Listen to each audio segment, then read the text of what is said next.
covers in the playbook and helps you to prepare for creative conversations. So take us through this guide.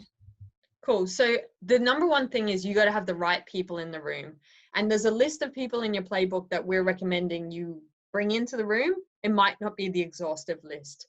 What you need to think about is who at any point in our project could say no or have an objection, because they're the ones you want in the room at the beginning. So they're bought in from the very beginning, telling us this is success, this is what we are trying to achieve, so that then we don't have these scope creeps happening down the line, or I thought it was going to be like this. We've all been in here, we've had our say, we've identified risks, we've identified the challenges, and we're all on the same page to create success together.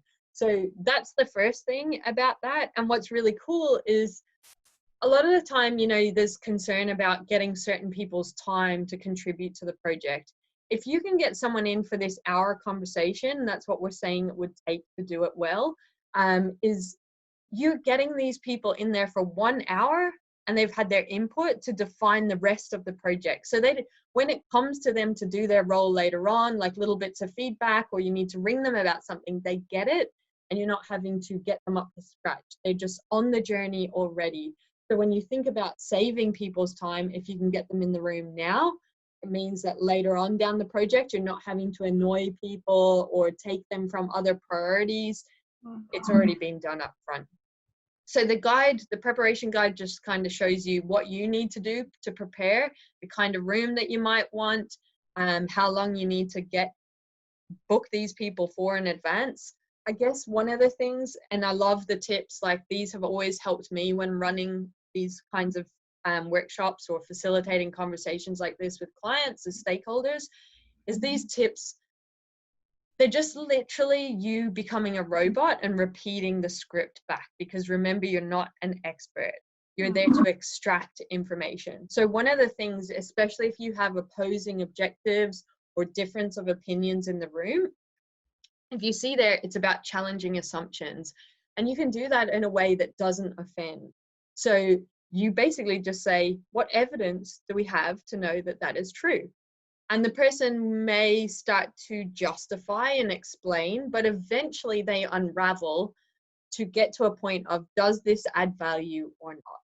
And your whole time, you're just documenting what everyone says. So you've got the whiteboard going, you're just documenting what they say, what's important, you're highlighting, remember this for when I need to do it later, or I need to follow up on this, or I need to come back to this. So you're just documenting everything that comes up. The other thing then is you need to give everyone a chance to speak. My tip here is to call on people, because especially when you have certain stakeholders in the room, people do get fearful if there's like a CEO and they're maybe an officer, or there's that hierarchy stuff that comes into play, which you're all there and people need to appreciate they're there to add value because they have something to contribute. So it doesn't matter if you're a CEO or an executive and you get paid X amount, or you're another person that gets paid a lower amount. You all have value to bring. But what does play out is dynamics in the group where people don't speak up. So one of the ways that I like to do this is I will call on people. So I call them by their first name and I say, hey, Hannah, I'd love to hear what your thoughts are. I'm giving them permission to speak up. I'm showing that I value their opinion and that everyone has a voice and is here to contribute value to the story that we're trying to build.